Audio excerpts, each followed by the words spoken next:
Terrible mistakes have been made. There they are. Whew, that's what we needed. What's up, boys? Welcome to the party. All right. Let's give it a few seconds for everybody to get in here. Get in. Oh, let's go ahead and message the boys.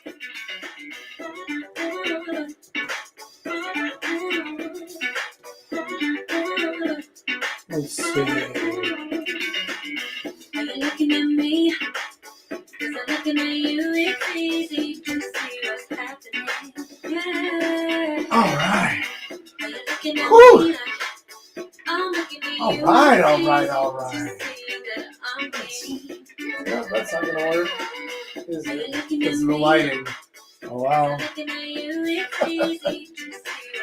Ooh, how's everybody feeling today? Y'all good? Yeah? I see some of you boys getting in here, getting into the chat. Good. I hope you're ready to rock and roll. Today's going to be a wild ride. All right, let's go ahead. I see some of y'all getting in here. Good. And we're going to go ahead and get started. So, welcome everybody. Welcome to Live with Jack number 110. And today, we're going to be killing... Oh, sorry. This is on YouTube. Today, we're going to be unaliving your inner nice guy. And we're going to do that by actually replacing the bad habits with some good ones so that you know what to do instead of just what not to do. But if you would like to truly enjoy today's live stream, then all you've got to do is grab your glass, your mug, or your flask, a chalice, a stein, or even a cask. Raise it high and let's make a splash. It's time now for our libation bash. Toast the night and enjoy the mood. Together now, we drink some booze. On your mark, let's not wait. It's cheers with chaps, so don't be late. Cheers, boys. Oh, marvelous. All right. So let's go ahead and jump straight in. This stupid thing. Hold on a second. Gotta adjust the framing a little bit. Hey. There. That fixed it. Kind of. Now you guys can all see me okay. All right, good. Coming through two different cameras. Don't have enough room to make everything look perfect, but hey, it's a duct tape production. I don't know what you want. Anyway. Let's go ahead and get started. So, today we're going to be killing your inner nice... I did it again. Today we're going to be unaliving your inner nice guy. However, just like always, the first thing that we have to do before we can do any of that is we need to define what that means.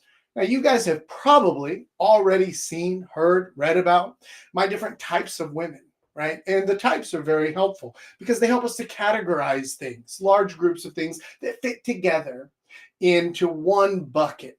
Now, just like with the types of women, very few guys are 100% of one of these types. Most of us, myself included, exhibit some behaviors from each different category.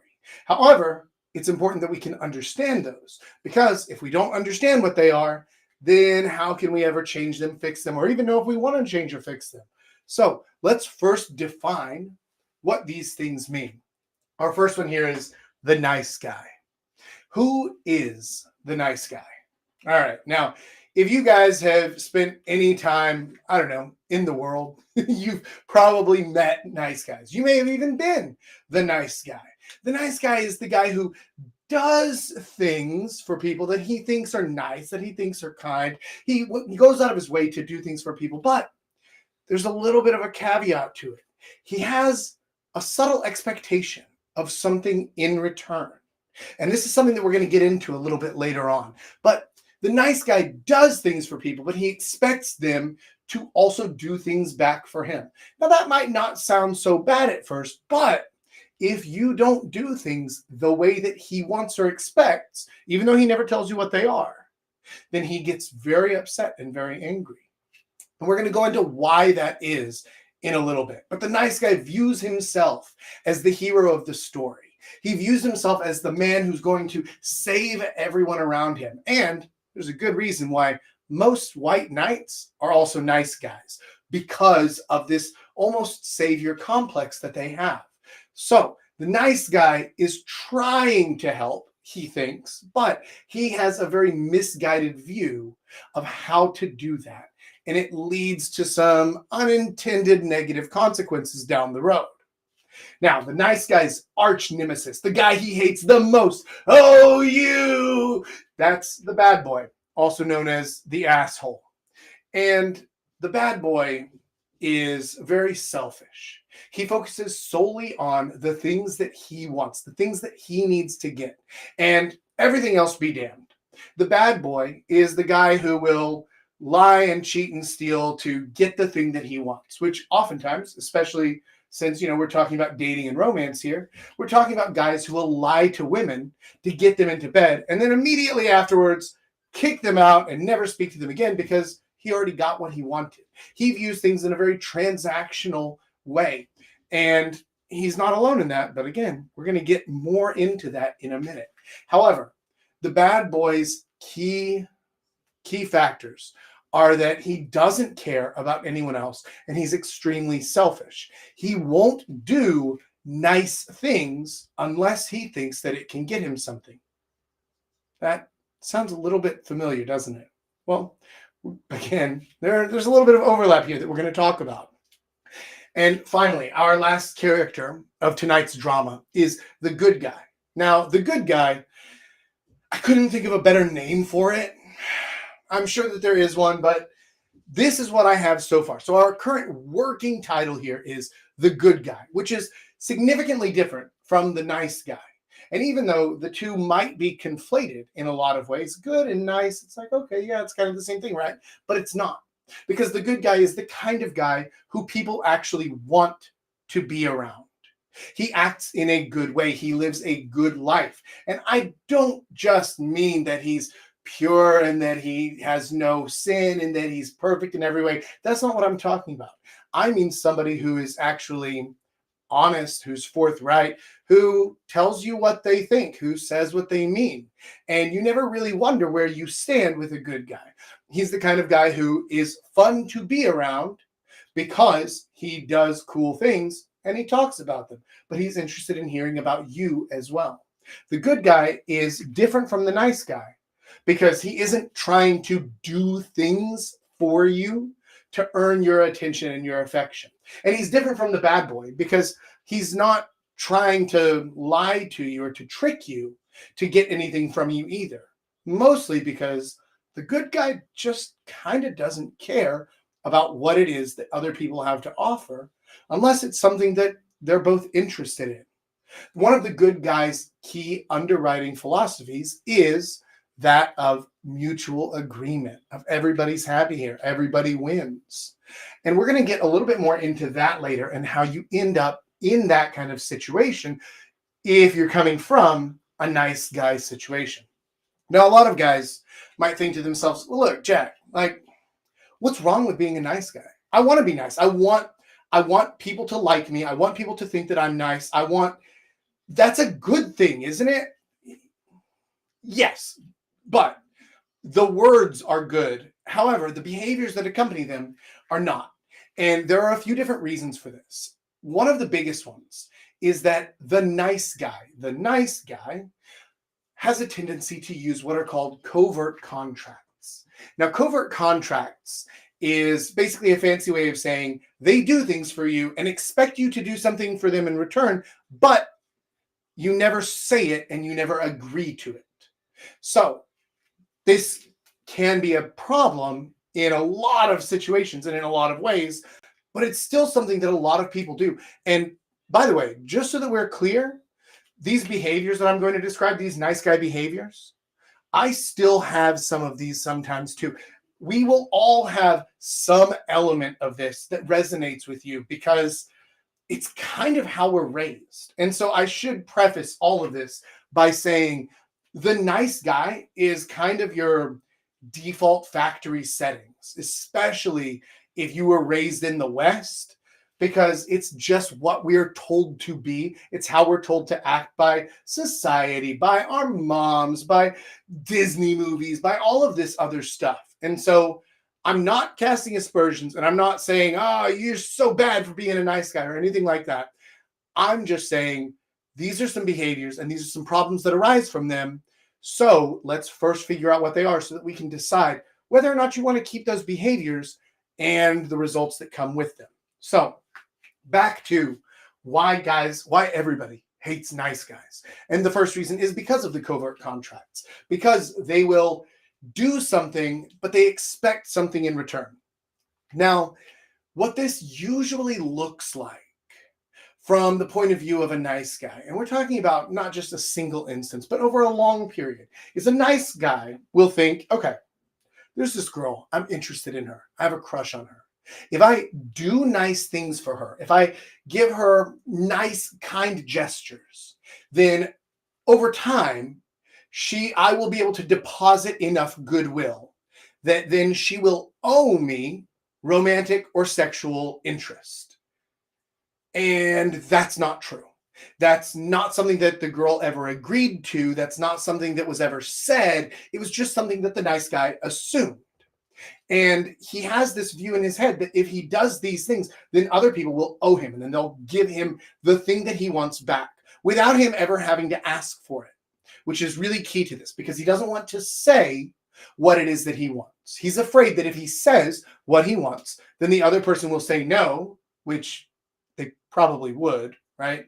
Or that they would think he's one of those guys, one of the arch nemesis, one of the bad boys who's only interested in this for sex, for that dirty, dirty sex that, oh, only bad people really want that. That's his view on it, right? And so he's going to hide that. He's going to hide his intent completely, which is a huge problem because then the other person who's receiving these kind gestures doesn't know why, doesn't know what they want, doesn't know what's going on here, but they're like, okay, cool, I guess I'll take free things. If you're offering me free things, sure, why not? However, the nice guy tries to play on the principle of reciprocation, which is a very common sleazy marketing tactic.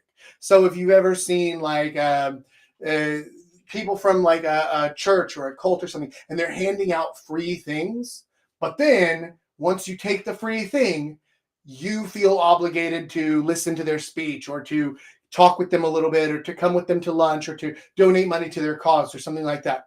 The principle of reciprocation is very well known in sleazy marketing circles as a thing that you can do to make people feel like they owe you, feel obligated. And this is a tactic that the nice guy employs through these covert contracts. Now, in a lot of different settings, maybe it's like, okay, I gave you free things. Now, donate some money. Any amount's okay. $1, $10, $50, any amount's okay. And then maybe, all right, fine. You know what? Fuck it. Just here's the dollar or something and go on about your way because it assuages your guilt. It helps to push down that feeling of reciprocity that you didn't do the thing, even though they gave you something free. But this does not work whenever it comes to romantic and sexual interactions at all. It does not work at all because that is far too personal and far too great a payment for, okay, yeah, you held the door open for me. You bought me coffee one day. And so what? You think I'm going to spread my legs for you? Like, this is ridiculous. What an absolute silly situation. However, it is what they expect eventually. And the reason for this is because they have a fundamental misunderstanding of reality. You see, the nice guy, he views reality in this almost utopian vision, in this part of reality, this version of reality that he's created in his head. And again, a lot of this comes from pop culture, media, things like that. But he has a concept in his head of how things should be, which is different from how they are. And so he views himself as the savior who can fix things from the way they are and help to right the ship and bring them back to how they should be. Here's the problem, though. He's entirely incorrect. He's entirely incorrect, one, because he doesn't see objective reality, right? He's seeing a different world in his head. And two, he's wrong because that's not a better world, right? He has a utopian vision in his head of well, why doesn't she see that he's so wrong for her or he's so bad for her? But if only she would give me a chance, then she would see that I'm really the one. I'm the one that she wants. I'm the one who would be perfect for her. So if only she would do the things that I say that I want, then everything would be perfect and everybody would be happy. Okay, here's the problem with that. First of all, it's not true.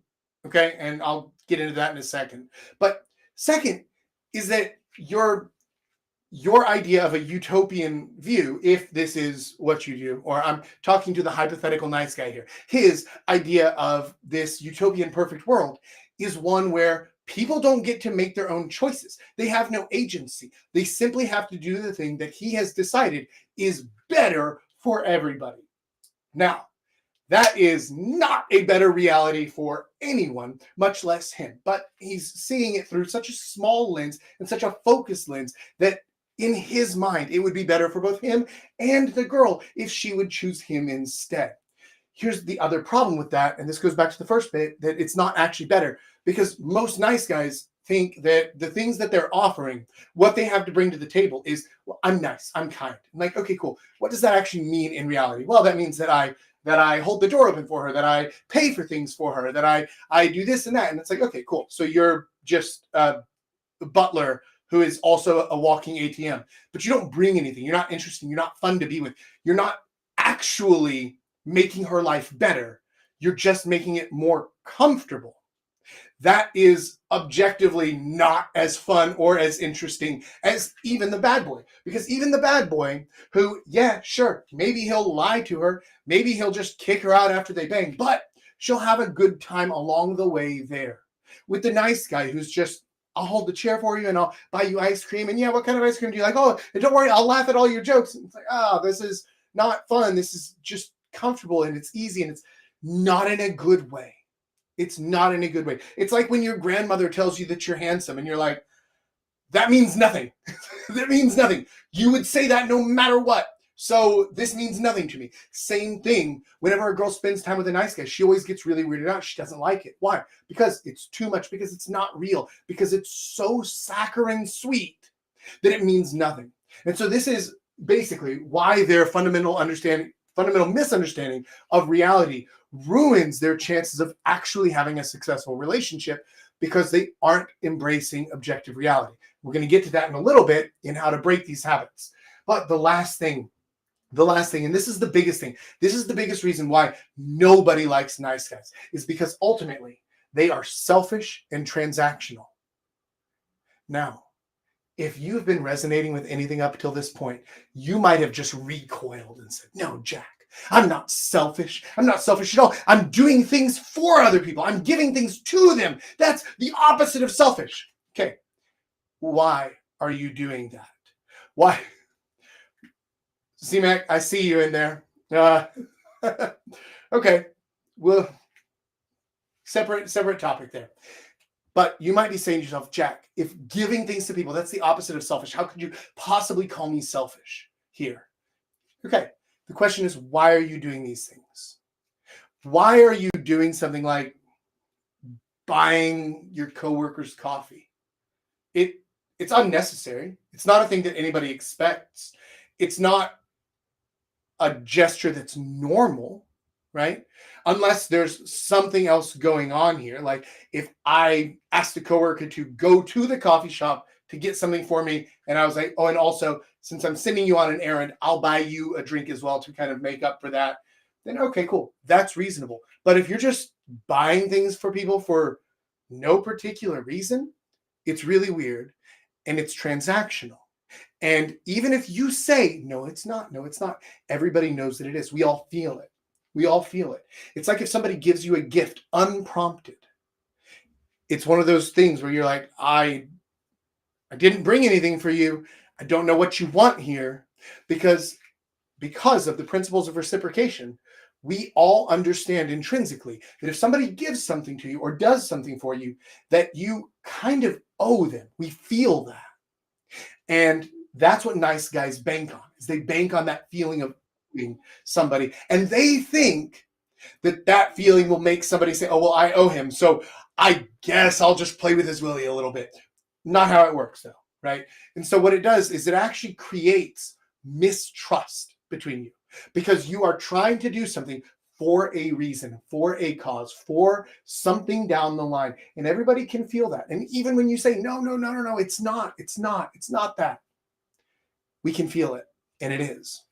And the fact is that every time that a nice guy does stuff like that, it feels transactional. It feels like, I'm just going to go ahead and bank some goodwill here, and then you'll owe me later whenever I say, oh, but remember that time that I did that thing for you, so now you have to do this for me. And we don't want that. Nobody wants that. And we can feel that hanging over our heads whenever somebody does too many things for us. When they're too nice, it actually makes us feel bad. And not in like a, oh, I feel bad that I didn't do something for you way. It makes us feel bad in like a, I really don't want to spend time with this person anymore. This is really weirding me out. It's creeping me out because it feels like they want something from me. And I don't know what it is because they only use covert contracts. And so I'm just going to peace out. I don't want anything to do with this situation. The same way that you probably react whenever the cult people in the airport come up to you and try to give you the little bead bracelet. And they're like, hey, it's free here. It's a gift for you. You know, it's not. You know it's transactional, and you can feel that it's ultimately selfish. And this is why the nice guy behavior turns everybody off, men and women alike. So now that we've gone through what some of the nice guy behaviors are and why they ruin stuff for everybody, let's actually talk about how to break these habits, how to get out of this nice guy mode and into something that's actually more productive, that'll actually get you somewhere in your romantic and sexual life. So, into breaking nice guy habits, the first one is you have to embrace objective reality. Now, I'm using this word very specifically because I'm not talking about accepting reality or understanding reality. And this right here, this is usually the stumbling block. Whenever a guy realizes these things about himself, which this happens fairly regularly, guys will do these things, nothing works. And then they'll say, oh, I'm doing these things and I'm trying my best and nothing ever works. And then they start to look a little bit closer at reality. And this is where one of two things happens. They split. On one side, the guys will go down, and they'll go down into the red pill or into the manosphere or into the MGTOW or into the incel movement or things like that. They will start to understand and accept reality, but they're angry about it. They get angry about reality being what it is. Or they go the other direction, and they don't get angry about reality. They understand what it is, they accept it, and then they embrace reality. They say, okay, cool. Oh, it's like that. Okay, cool. Now I understand. I had a fundamental misunderstanding of the rules surrounding reality, surrounding life, surrounding social situations. And so now that I understand that, there's a new set of rules. I can play by these rules.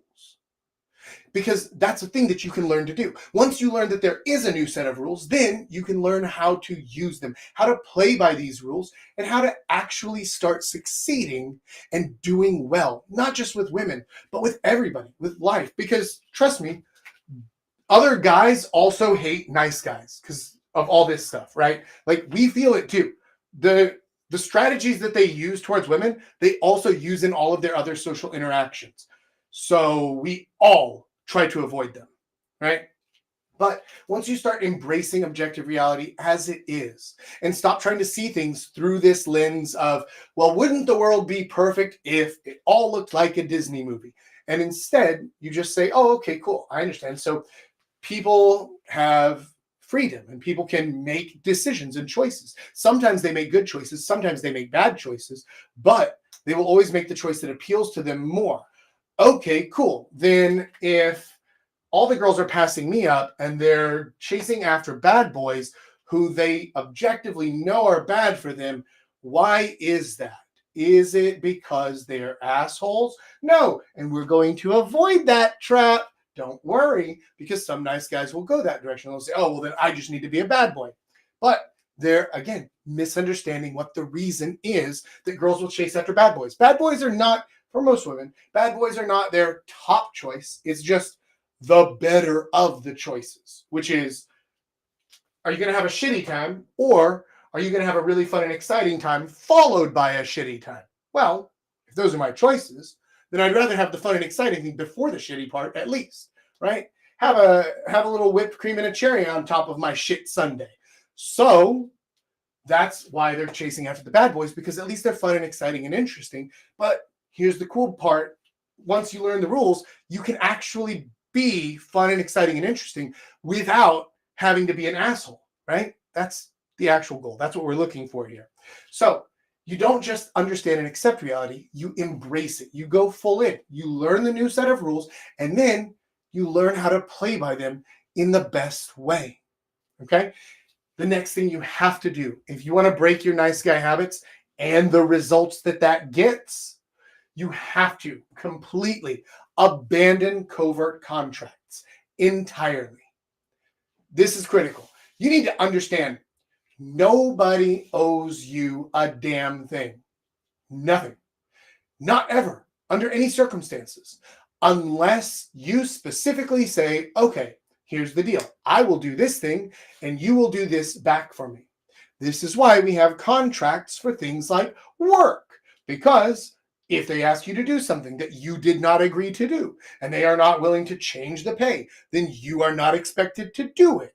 Same thing. If you decide that you should get paid more money, but you aren't changing what you're doing, then they don't need to change the pay, right? We have agreements that are set in stone. However, you need to do this in all forms of your life. And I don't mean signing contracts for everything. I mean stop expecting shit from people unless they have said that. Here's a simple example. Let me just back it up and give a real world example. Let's say you go out drinking with a group of your friends. Okay, it's just guys, right? No pressure, no relationship shit right here.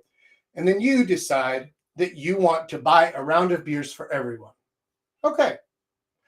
Then, when your beer is empty, do they owe you a beer? Fuck no. Do they owe you a kiss? No. Do they owe you a roll in the sack because you were nice and did a thing for them? Not even a little bit, right? They don't owe you anything unless they specifically said, hey, yeah, let's do rounds. Yeah, you get this round and then I'll get the next one and we can go around. Unless they agreed to that, they don't owe you anything. Now, they might buy you a drink anyway, but they'll do that of their own choice, of their own volition, not because they owe you. This is a very important distinction to make because it's by choice. It's not because you forced them into this. Because this is what covert contracts are, is they are completely coercive. It's you trying to do a thing that you want to do so that they will do a thing that you want them to do. You're trying to decide both sides of a contract and then make the other person do it without having agreed to it, which is, like I said, extremely selfish. So understand that everybody has freedom, everybody has choice, and you don't have to do any of this stuff, right? You don't have to buy me a beer. You don't have to buy that cute girl a coffee. You don't have to hold the door open for anybody. You can if you want, but you do not have to. You are not obligated to. And similarly, they aren't obligated to do anything for you if you do that thing. If you do something nice, it doesn't mean anybody else is obligated to do nice things for you. That's all that it is. Nobody owes you anything. Okay? Cool. Now, the last thing that you need to do, live intentionally. This one is the hardest to actually do, and it's the one that people fall out of the easiest, myself included. But what I mean by live intentionally is I mean understand everything that you do and decide whether or not you want to do that or not. So any behavior you have, anything at all, you need to ask yourself, do I want to do this? Why do I want to do this? What does this help me achieve? How does this do anything for me? And if you say, oh, well, I want to do it because I like it, that's not really a very good reason, unless it's something very simple, like, do I want to eat this ice cream? Yes, I do. Why? Because I like ice cream. cool. That's fine. But for bigger things, right? If you say like, why do I want to buy a coffee for my cute coworker? Oh, because I like to, because I just want to do something nice for her. Is that really the reason? I mean, it might be on the surface, but then why do you want to do something nice for her? Because you want her to think of you in this way. Why do you want her to think of you in this way? Because eventually you dig down deep enough and you're like, oh, fuck. It's a covert contract, isn't it? I didn't even mean to. I was doing it without trying, but I did it. So you need to be very intentional about the things that you're doing. Make your choices about whatever it is that you want to do, any actions you want to take, any behaviors that you want to add, to take away, to change, anything like that. Understand what it is and how you're changing it and why. This is the biggest part and it's the hardest part. But if you're able to do this, if you're able to start living intentionally, then it will break down most of these nice guy behaviors like that, because you'll understand, okay, cool. That thing that I thought I wanted to do, it was a covert contract. I didn't mean to do that, but that's what I was doing. So now forget that, abandon covert contracts entirely. What I'm going to do instead is I'm going to do this thing, or I'm going to do that same behavior, but I very clearly expect nothing out of it whatsoever. I'm doing this for no reason whatsoever, right? And be careful, because like back to you buy your cute coworker a coffee, and you're like, oh, it's for no reason whatsoever. And then it's like, okay, cool. But did you buy the guy a coffee too? Like, were you buying coffee for everybody? No, you only bought it for her. Okay. Why did you only buy it for her? Right. Because of the covert contracts. So it might feel like I'm doing it just because I want to, or just because I'm choosing to, but there's still more of that buried underneath. So you have to be careful with that and understand all the things that you're doing so that you can break those nice guy habits. And once you're breaking your nice guy habits, it's time for you to move on, changing nice into good, into actually being somebody who other people want to be around, who other people want to have romantic and sexual relationships with, because of who you are, not because of the thing that you bought them or the way that you acted, because of you. And that's one of the biggest changes here, is that the nice guy banks on people wanting to be around him because of a thing that he did or a thing that he gave them, while the good guy actually knows people want to be around me for me. They want to be in a relationship with me for me, not for a thing that I did for them, not for a thing that I bought them, none of that, but because they just enjoy spending time with me. Now, first thing that you've got to do is avoid assholery. Don't go the other direction with this. Hold on, I'm getting dry. Just like a girl talking to a nice guy. See what I did there? So you don't want to go the other direction with this. You're not trying to turn into an asshole, because the reality is that both the nice guy and the bad boy are two sides of the same coin. They're both completely selfish. They're both completely transactional. They both run on covert contracts. It's just different types of covert contracts. They both have fundamental misunderstandings of the world. The bad boy chases after things that are simply his basest desires. He simply chases after the thing that will satisfy him right now in this very moment and nothing else, and to the cost and exclusion of everything else many times. While the nice guy chases those same things, but he simply uses a slightly different strategy. But the reality is that the overlap is much greater than any nice guy ever wants to think, or any bad boy ever wants to think. So let's be real. We're not trying to be assholes. I am absolutely not telling you, do not do this. Do not go out and say, well, then I'm just going to start negging girls. I'm going to say, hey, how does it feel, bitch? Stuff like that. Don't do that. Don't do that. That's the opposite. And it doesn't work any better, because you're still not used to showing like fun and interesting times. So you're not going to be able to do the bad boy thing either. You're just going to be an asshole, right? So don't do that. Don't go the other direction with it. The next thing you need to do is use forthright and honest communication. And what I mean by this is, first of all, we abandoned the covert contracts earlier, but be real, be forward with people. If you want somebody to do something, then tell them that, right? So if I'm out with a group of guys and I buy a round of beers, I might say beforehand, hey, guys, do you guys want to do rounds tonight or do y'all want to go individual? Okay, cool. We can go individual. I'm still going to buy the first round anyway. So who wants something? And that's fine. That's my choice. And I told them what I was going to do, and I asked them what they wanted. Now, they can choose to go into rounds with me, or they can choose not to, but I made it clear what I was going to do. And then if they wanted to follow that up, they can. And I made that all clear. I also made it clear that I was going to buy a round anyway, but they could still not buy anything from me. That's fine. It was completely forthright communication. And this is important. This is just as important, maybe more so, even more important in the romantic and sexual context. Because if you're buying things for a girl, but you don't tell her that you're interested in having a date with her or anything, then what are you doing? You're literally throwing money into a wishing well, saying, oh, I wish I may, I wish I might, I wish I had this girl tonight. Wah! But it's not going to get you anywhere unless you actually tell her. So if you want to buy her a coffee, great, do it, but do it this way. Say, hey, I think you're a really cool girl and I enjoy talking to you. Let's go out. Let me buy you a cup of coffee sometime. We can hang out and chat. Good. That's good. That's honest. That's forthright. And you still get to buy her the cup of coffee. So if I was giving that example earlier and you were saying, oh, well, Jack, but I just want to. Good. Do it this way.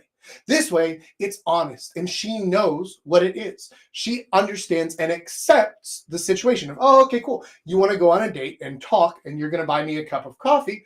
Okay, sure, I accept. Or no, thanks, I don't accept. I cannot do that. I have a boyfriend. I'm not interested. I hate the smell of coffee and whatever. It doesn't matter. Whatever reason, this is an important thing.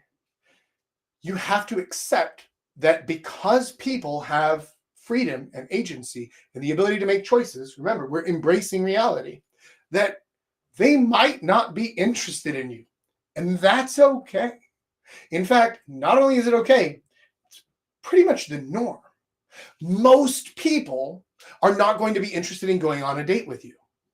Most people, most of the time, are not interested in going on a date with you. That is the norm. And you accept that. That's reality. That's normal. Right? It's okay.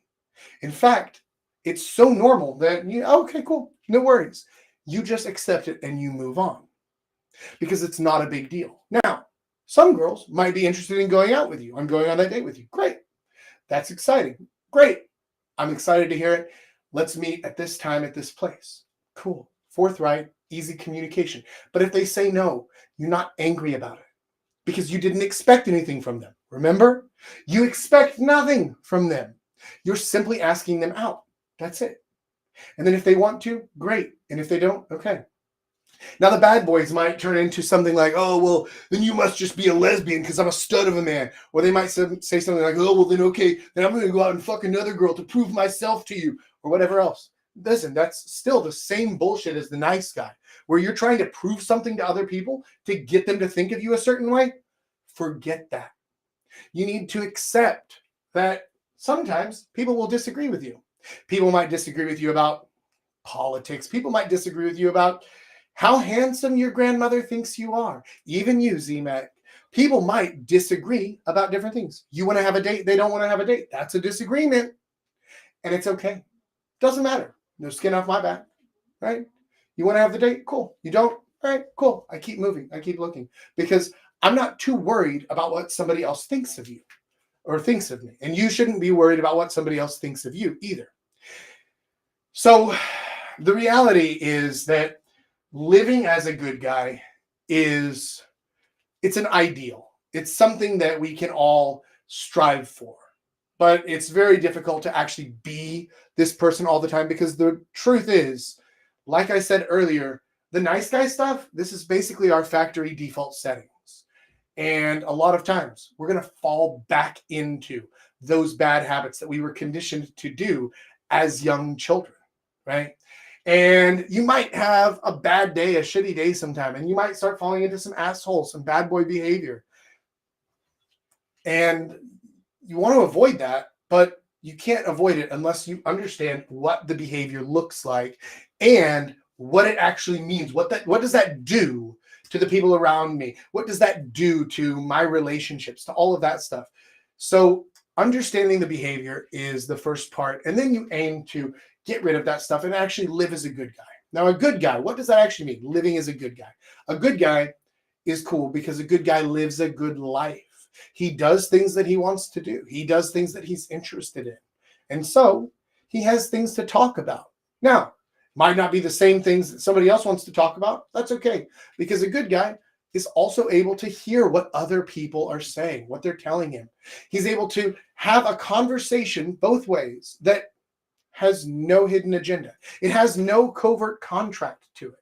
It's not a conversation that I bought because I gave you a beer, so now you have to talk to me. It's not a conversation where I'm trying to trick you into liking me so that maybe you'll touch my willy at the end of the night. It's not a conversation that's leading to a thing that I want to try and get you into. It's just a conversation for conversation's sake, to have a talk between two people.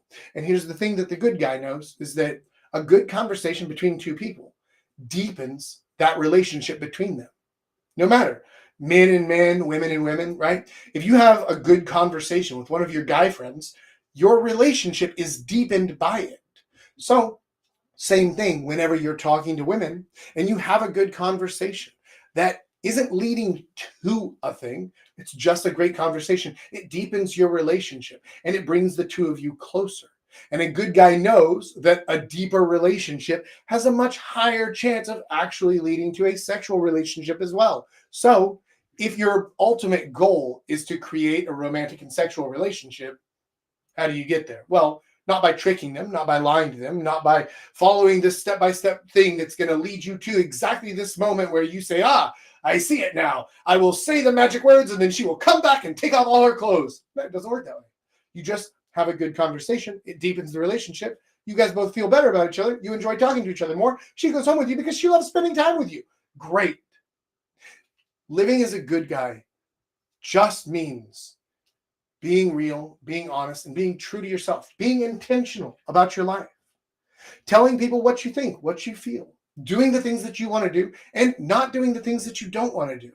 Not expecting things from other people and not letting them expect anything from you either, right? It's just having basic boundaries and expectations like we all kind of want to have, but it's actually very difficult to enforce and to maintain in a real life. However, like I said, this is an ideal. This is something we strive for. And the best way to get to this point and to actually live this way is to understand that at the end of the day, there's only one opinion of you that actually matters, and that's your own opinion of yourself.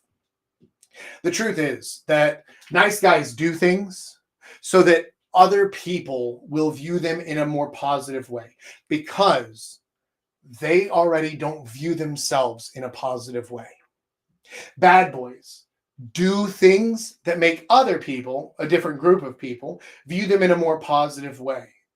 But that's because they need that, since they don't view themselves in a positive way already. Good guys actually view themselves positively.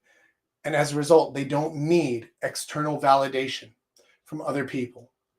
I don't need girls to tell me that I'm so handsome and suave and wonderful for me to feel better about myself.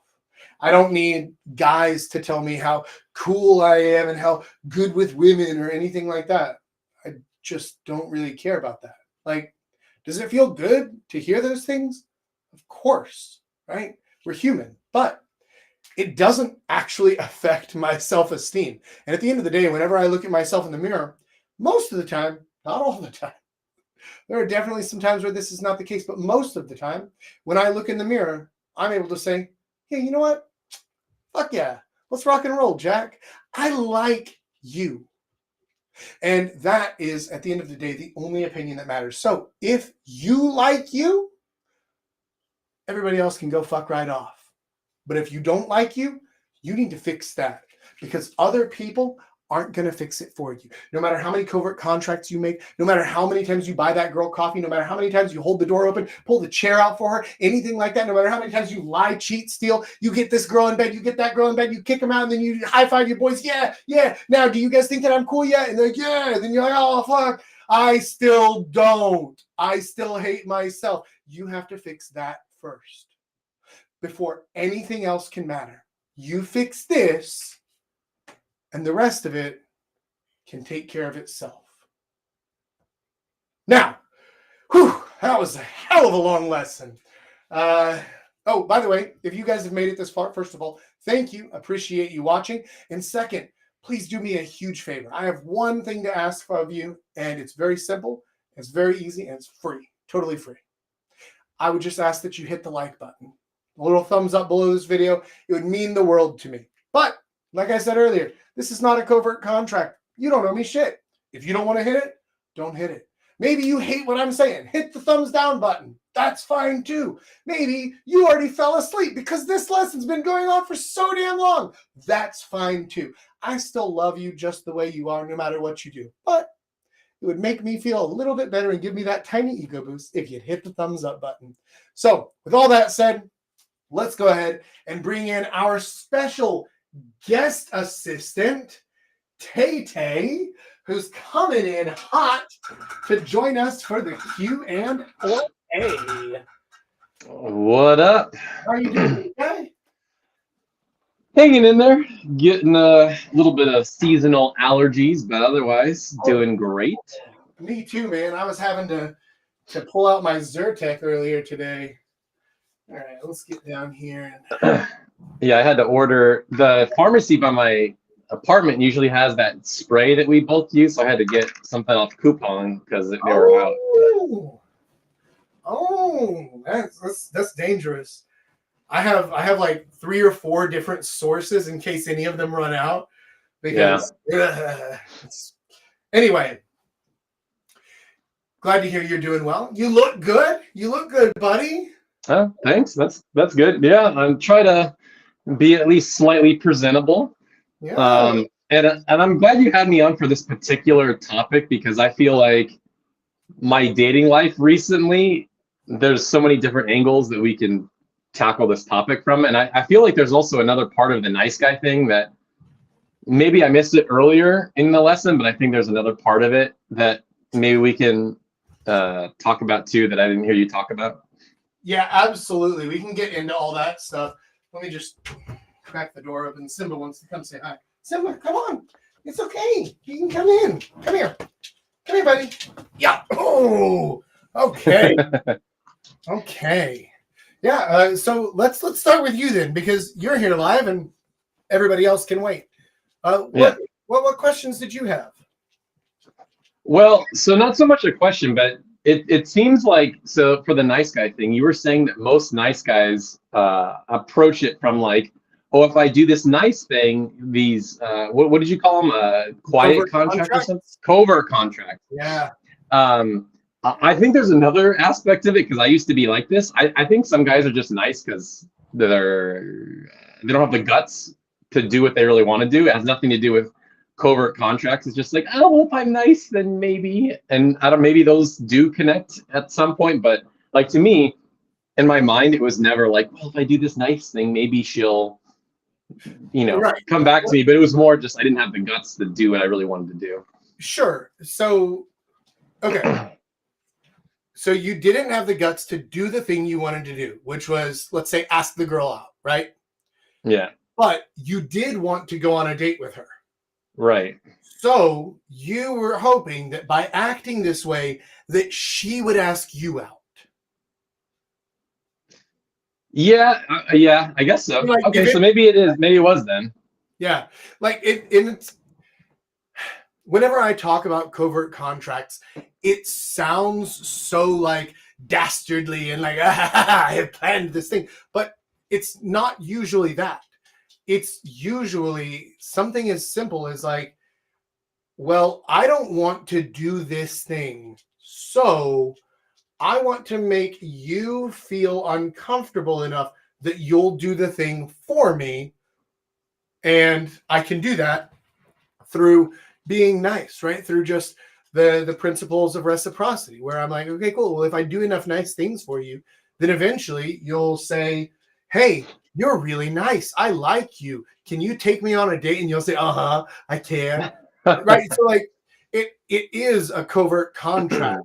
It's not quite as conscious as it sounds when I talk about it. The same way that like whenever girls shit test you, it's not a conscious decision on their part. They aren't thinking like, oh, well, I need to shit test this guy. I haven't checked his bona fides or whatever. Like it's not quite that obvious or that intentional.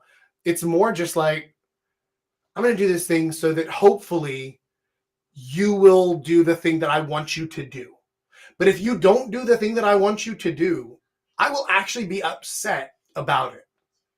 And that's the real danger of the covert contracts, is that you are expecting somebody else to read your mind, and then if they don't read your mind perfectly right, you're actually upset about it.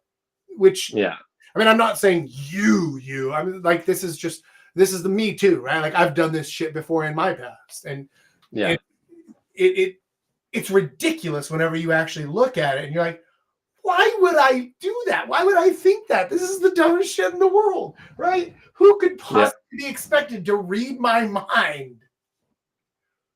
Yeah, yeah, exactly.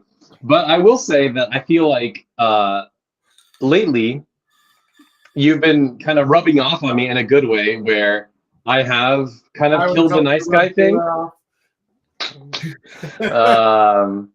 No, but like, so for example, like, I know you've talked about this before on streams where like, if a girl cancels on the first date, you're like, well, sorry, I have this rule that if anybody cancels on me, I delete their contact and don't talk to them again. It's nothing personal, it's just how it is.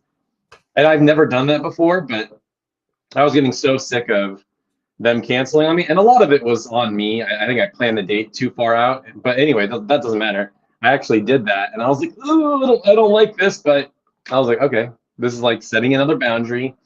And then very recently, I went on a date with a girl, and I wanted to just enjoy the day anyway. She didn't quite look in person what her picture looks like. We've all been there. And yeah, a little bit chunkier than maybe I would have wanted, but she was fun. But I texted her, I was like, yeah, this is just not a good match for a relationship. I had fun, but sorry, I'm just, because I hate getting ghosted. And so even if it's going to hurt their feelings, I think that's why people ghost, because people don't want to be mean, right? Yeah. And so for me, I was just like, I don't want to be that guy. So even though I'm like, it's not what they want to hear, I'd rather just be up front with them so they can move on and not feel let on or whatever. Absolutely right. I mean, like I said, being a good guy also means forthright communication, right? Saying the thing that you mean, meaning the thing that you say, and saying what needs to be said. Right? Instead of just letting it hang, because that whole thing, like the ghosting thing, is absolutely a covert contract in action, except that it's kind of the negative form of one, where it's like, I'm just going to stop talking to you in hopes that you get the hint, that you read my mind and understand that I'm not interested, and you just move on. But I don't want to have that conversation, so I'm just going to let you figure it out on your own. Right, that's what ghosting is. Yeah. It is a form of a covert contract. Right. Zemek says here, covert contract is when you expect others to read your mind, also known as acting like a woman. Yeah, I mean, but here's the thing: is that men do this too, and oftentimes men will do this. Men will do this in a way that is far more dangerous, because women expect you to read their mind, and then if you don't, they get upset. But also, women don't have that kind of explosive anger usually, right? There's the craze lover type, of course, but usually they don't have that explosive anger like a guy would have if he says, well, I've been doing nice things for you for 3 years, and then finally I worked up the courage to ask you out on a date. The least you can do is agree to a date with me, right? And it's like, no, that's not how this works. Women, now, one of the reasons for that is because women don't usually do that first part of like building up goodwill. They don't do that bit. They just expect you to do shit for them and read their mind. And so they don't feel like as slighted because they haven't invested as much. But it's still just like it's kind of the same idea. But we all do it, man. We all do it. And it's not always a negative thing, right? It's not always awful. But this feeling can happen with anything. I mean, like Tay-Tay, you could even say that I called in a covert contract today. Whenever I did, like 40 minutes before we went live today, I got a message from Antonio, who usually helps me with the Q&A stuff. And he said he couldn't join today for personal reasons. And so I just messaged Tay-Tay and I was like, hey, bud, you're in. I'm calling it in. You're on the stream after you finish work. And now he could have said no, right? But there's an argument to be made here that you felt like you owed me. So even if you didn't really want to do it, maybe you felt like you should. I don't know if that's how you felt or not. But my point is that we all kind of have a ton of these covert contracts all the time. It's not always necessarily a bad thing. Sometimes it's just a byproduct of stuff that's going on and things that happen. But we all kind of have this in different ways, shapes, and forms. The only difference is if somebody says no to whatever you ask them to do, are you okay with that? Right? And like, I would have been okay if you had said like, oh, sorry, man, I can't, or I have a date, or no, man, I just don't want to be on this stream. Like, it's not my gig. Okay, it's fine. Let's see here. So KJ says, I like being a nice guy. I don't do things to get things. Okay, right. And that's fine if it's actually true. So the thing that I would caution here is, even if you aren't trying to get things, if you're doing things for people because you want it to change their opinion of you, then you're doing it to get a thing. It may not be a physical thing. It may not be an actual, like a relationship, or because I want her to get on her knees or whatever else. But that's still because you want a thing, right? Which is still a transactional relationship at its core. I want to do this thing for you so that you will change the way that you think about me. So I would be careful with that. Now, if you just do things for people because you're like fucking Ichiban, right? For any of you guys who are dorky enough to play Yakuza, right? Like, so Ichiban is a really good example of a good guy. He does nice guy things. He does nice things for people, but he expects absolutely nothing in return. And he doesn't care if they like him after, if they don't like him or whatever. It's just, he does things because he enjoys doing nice things. He does them for himself. And so if that's what you're doing, that's totally fine. There's nothing wrong with that. There's nothing wrong with that. It's the same way that every time that I go out with the guys from the community, every time we're at the bar, I buy rounds of drinks for people, right? And I don't do it because I expect them to buy stuff for me in return. I just do it because I'm like, well, hey, I'm already going to the bar, and everybody has different financial situations, especially out here in Korea, right? Some are living on bare bones, nothing. Some are doing very well for themselves. I don't know what anybody's individual situation is, but I know for sure that I can handle buying a round of drinks. So in case anybody's having a hard time, or in case they just want another drink, here, let me get it for you.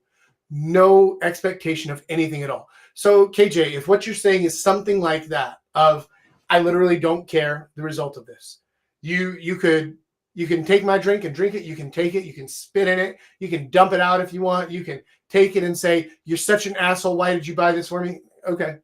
It doesn't make any difference to me whatsoever. And so if that's the attitude that you're bringing to it, then yes, absolutely, that's fine. Do the thing that you want to do. As long as you're only doing it for you and not for somebody else to then do some kind of action or change their way of thinking. I hope that makes sense, the differentiation between those two. Yeah, because like I've been there with like a strictly like platonic, like with friends and stuff. Like I've told you about my friends from the pizza shop, right? Like Yeah. obviously there's nothing there because you know that situation. But it's like I'm like, oh, I like made this new friend in Korea, and I'm just gonna do nice things because and maybe there is because like okay, is literally everything a covert contract? Because like to me, I'm like, oh, I'm gonna do this nice thing for them truly just because I want to do a nice thing. They're my new friend in Korea. But I'm sure way back in the thing in my brain, I'm like, I want them to like me a little bit more, but not so deviously, because like I don't know. I feel like at some level everything's a covert contract. No, like very few things are just purely what's the right word? Unconditional, right? Yeah. Well, and that's unconditionality comes with not caring what other people think. So that last point that I made here about like the only opinion that matters is your own. And if you have that belief, if you choose to set that belief in stone deep inside of you, and then you reinforce that belief every single day, and then every time that you have the chance, you further reinforce that belief by whenever somebody says, I don't like you, or like whenever you get hate comments on your YouTube channel, and you're like, right, like your opinion doesn't matter. My opinion is the only one that matters, right? That's a good example of like, I don't care what you think of me. And if you can truly say you don't care what your friends think about what you're doing, then it's fine. Then it's not a covert contract. Like, of course, there is, there's always kind of like well, I want people to like me, which is true. And that's normal. That's okay. That's very different from I want to act differently so that you feel like you must like me. That's a totally different thing, right? Like, I want people to like this stream. I do. But if people started messaging me or people started jumping into the comments right now and saying like, Jack, your stream would be way better if you just wore the pink hat all the time, I'd be like, fuck off. I want you to like it, but not enough that I want to change what I'm doing to make you like it better. But so I get what you're saying. The question is basically it's just the why, and do you care about the end result, right? If you went over there and bought them like a case of beer and gave it to them, and then they said like, oh, thank you, this is our favorite beer, or they said, oh, thanks, but no thanks, we gave up drinking, or if they said like, are you just trying to get into our pants or whatever, like regardless of what would happen there, you'd be like, but I still just want to give them the beer. It doesn't matter, right? Like, just doing it to do it. That's it, right? Then it's not a covert contract because you expect nothing out of it. Yeah, and that's truly how it feels in those. And I know this is a dating stream, but it's nice to have those friendships where it's just like, I just want to do a nice thing for you because I'm your friend, and like absolutely. Okay, cool. Did you have any other questions before we get into the community submitted questions? And by the way, for you guys who are watching, if y'all have any questions, comments, true confessions, whatever, you can type them into the chat and we'll pull them up and answer. Did you have any more questions, thoughts, concerns? Not really. I would just say like it's been interesting, and I think there's something I don't know what it is. I get this magical feeling whenever I'm in Korea, so I feel like I almost have a cheat code because I'm the ultimate nice guy. I never want to like make the move or make anybody feel bad, but in Korea I'm like, I feel like I'm slowly slicing those away for whatever reason, and I'm getting more towards like, Okay, well, I don't want to waste my time because there's been so many girls where now I can almost see the matrix, if you will, where I'm just like, okay, I know you're going to be not what I'm looking for. So let's just end this right now. And I don't want to waste my time. I don't want to waste your time. You know what I mean? Sure. Like, I can just kind of tell when something's going to happen. Yeah, absolutely. But then on the flip side too, I'm kind of getting better at like, okay, if I do this thing, that'll, create a little bit more attraction or some interest, or make this kind of little funny joke. And I think, like I said earlier, I think a nice guy, part of it too is like, oh, well, I don't want to be the asshole, so I'm just gonna not say anything flirty or even slightly sexual because I don't want him to like think it's weird or something like that. But I think over time, with enough, at bats, if you will, there's like a sweet spot you'll figure out. So let me reframe things a little bit for you here. There is a reticence that a lot of nice guys have of like, I don't want to say things or to do things that are sexual. And there are two reasons that they give for this. The first one is, I don't want you to feel uncomfortable or to think like that's a thing that I want. Well, that's kind of the second one there. I don't want you to think that that's a thing that I want. And I don't want you to feel uncomfortable. So let's do this first one. I don't want you to feel uncomfortable. So a lot of the times, like on these live streams and in my video courses and stuff like that, I'll talk about things that you can do to make your conversations more fun, to make them more sexual, to break the touch barrier, to make people feel more interested in you and stuff like that. And there is a nice guy view of, oh, these are tricks. These are dishonest because you're trying to essentially create certain emotions or feelings that wouldn't be there before. And that's partially true, except that it's not a trick. It's just learning how to package something so that they'll say, oh, that's fun, I want to do that thing. And then they'll enjoy the thing that they're doing with you, which is having a flirty conversation in this particular instance, right? So that's very similar to if you're making a YouTube video, would you make a black box as your thumbnail? Or would you make a thumbnail that is over-exaggerated, that grabs their attention and then brings them in? Obviously, you would choose the second. Now, the content inside can be exactly the same, but you would choose the second one, not just because you want them to click, which you do, yeah, but you want them to click because you think that the product you have made, they will actually enjoy. So you're doing a thing, you're signaling to them on the front end, here's something that I think you will really enjoy. And then because you did that front end thing, they now have the chance to enjoy your video. Whereas before, if it was just a black box, they would never click on it. They would never get to enjoy your video. The same is true of a flirty conversation or of a date or of a sexual experience or whatever it is. When you're doing these things on the front end that show them something that then leads them to say like, oh, actually, that does sound fun. That is a thing that I would like to, of my own free will, choose to do. And then I get to enjoy that thing. Whereas before, you were actually taking that choice away from them because nobody is clicking on the black box, right? And same way, nobody is engaging in flirty conversations with somebody who just sits there and talks like fucking ChatGPT, right? So same thing, you're just signaling to them, hey, this is a fun thing that you'll enjoy. If you want, we can keep this going. And then they get to choose.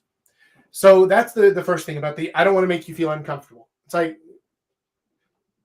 you're taking choice away from them. If you don't give them the choice, then you're taking it away from them. And that is a common thing among the nice guy behaviors is that, like, well, I don't think that you should make this choice because I think it's a bad choice. So I'm going to take that choice away from you. Right? Not a good idea. Right? If it's something that you're interested in doing as well, right? You don't have to do it as a favor to them. But if it's something that you're interested in having a flirty, fun conversation, in having a date, whatever else, give them the choice. Don't take it away from them. But the second one was, what was the second one? It was, I don't want to. You don't want to give it away that like, oh, I want this sexual thing with you or whatever. I don't want to be that guy. Okay, cool. Let's address that one real quick. Let me ask you a question. Do you think that women over the age of 18 know that you're a man? Yes. Okay. Do you think that women over the age of 18 know that men want sex? Most likely, yeah. Okay.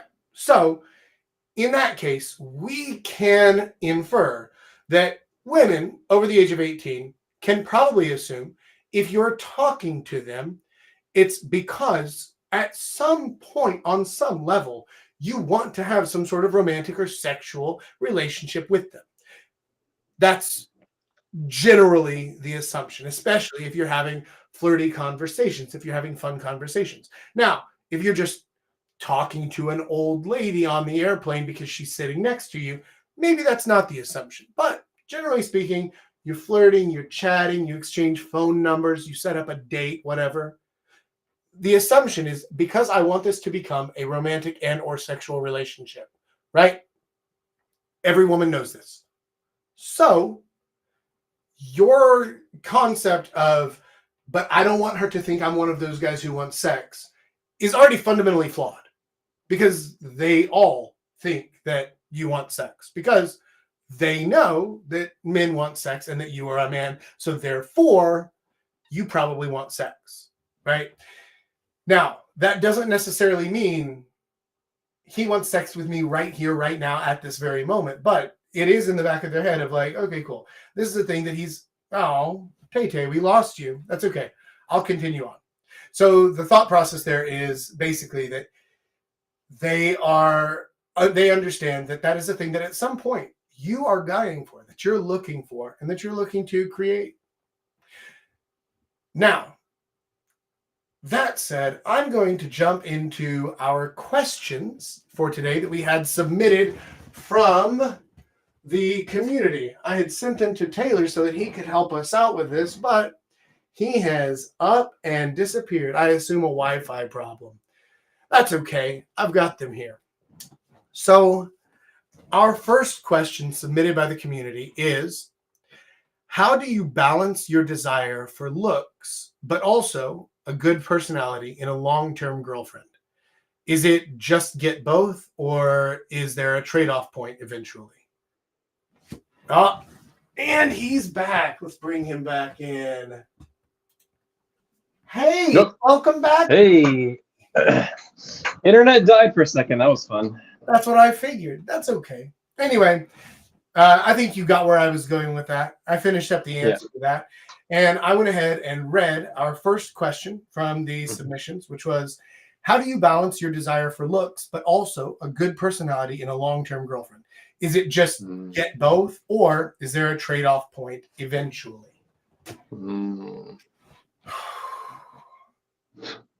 I mean, correct me if I'm wrong. I feel like at some base level, I mean, you have to be attracted to the person, right?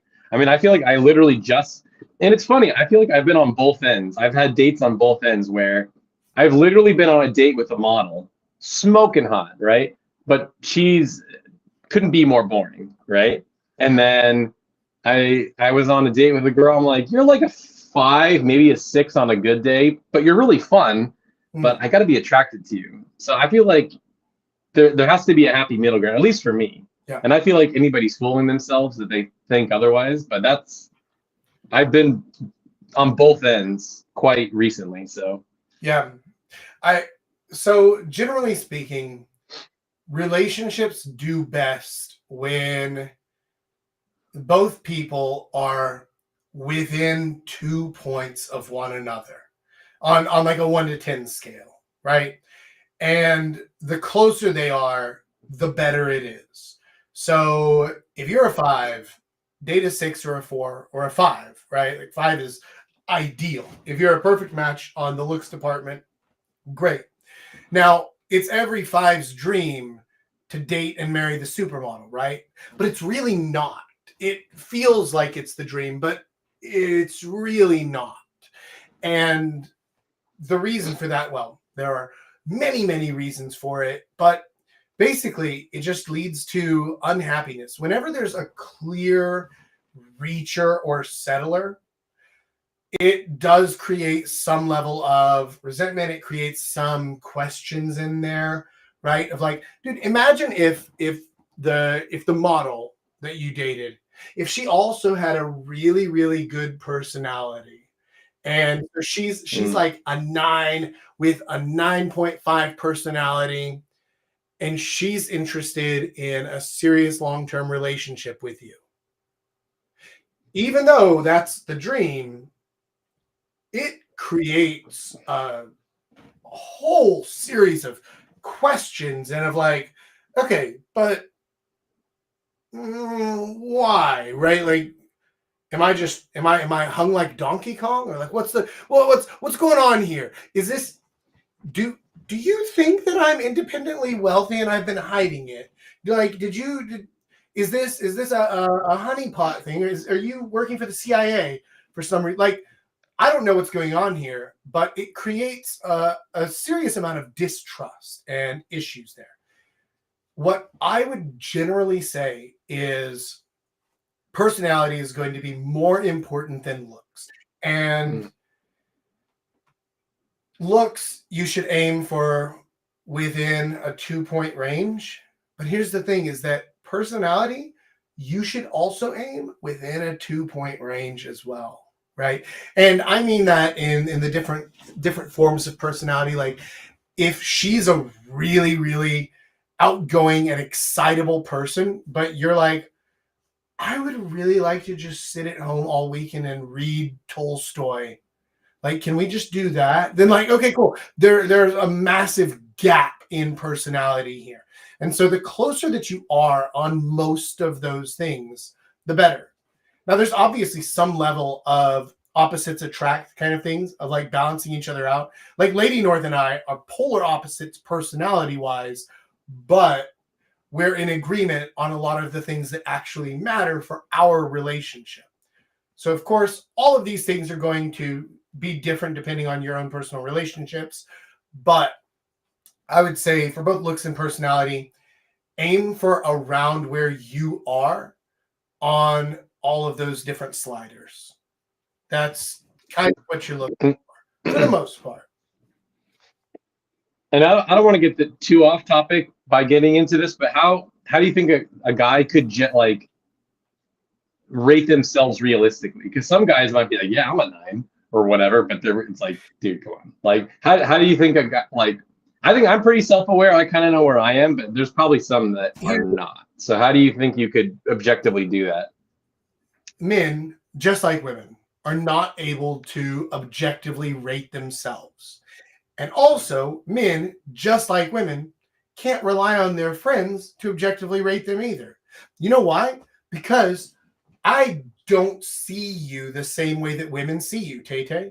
They might look at you and be like, damn, Tay-Tay, that's a 9 right there. Or they might look at you and be like, damn, Tay-Tay, that's a 3 right there. I have no idea. Why? Because I'm not attracted or unattracted to you. I don't care. And so I can't give you an objective evaluation either. So what you actually need to do is you need to find someone who you think can be honest with you. Now, this might be like a coworker who's like a female coworker who's like cool, right? Like, who isn't going to think like, oh, he's hitting on me or whatever else. But they're also comfortable being honest with you and being realistic.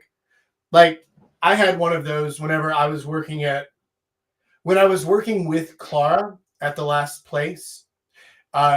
We had one coworker there who some of the community members have met too.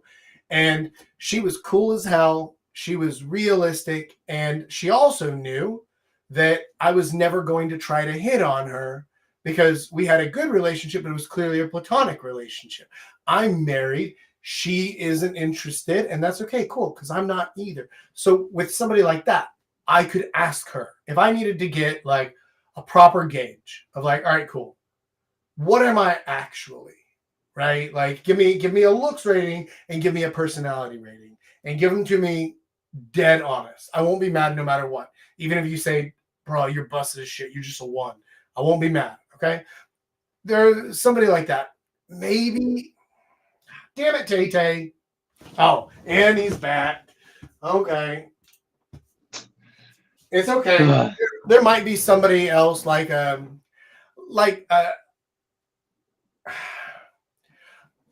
second cousin or like a distant family member who like, oh, you guys know each other and it's family, but you're not close. And it's like, okay, cool. Let me just get a real girl's opinion. You can ask somebody like that. Now,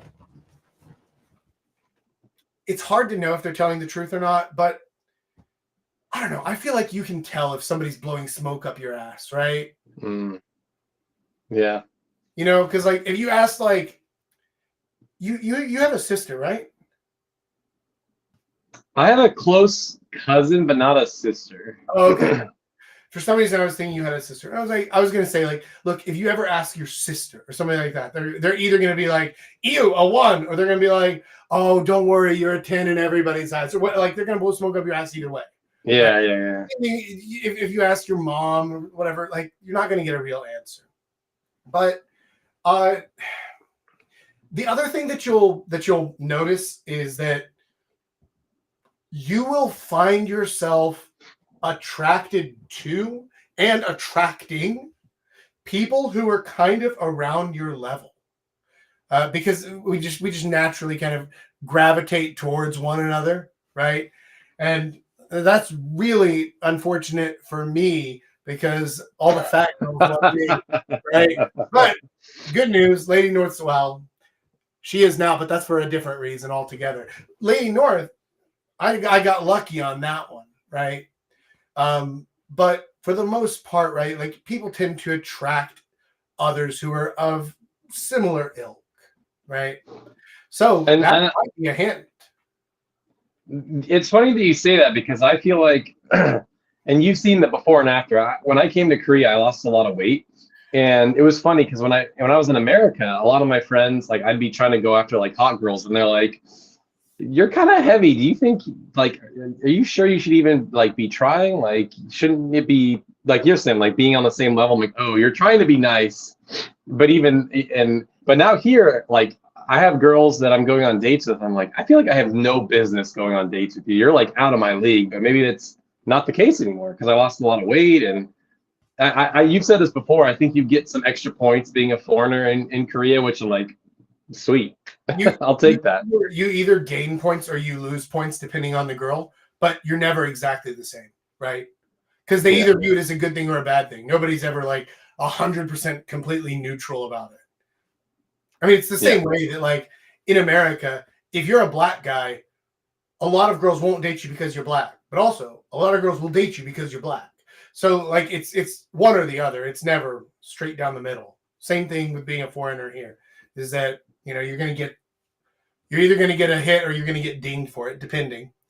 But yeah, so definitely your looks have improved, and also Korean girls, especially, they have a really, really warped beauty standard in their minds. So they are totally unaware of their actual objective rating, especially in our eyes, right? Because they're looking at what's the biggest K-pop group right now? I don't know. They're looking at like IVE or New Jeans or something like that. And they're like, oh my God, I look so old compared to them. Oh my God, I'm so fat compared to them. Those girls are like 42 kilograms. They're like 86 pounds or something just stupidly small. And then the girls here are like, oh, I'm so fat. Oh, I'm too tall. I'm too lanky. I have a pimple or whatever. And so they discount themselves a lot, which kind of works in our favor a bit. And then if they give you bonus points, then you can see that gap closing a bit.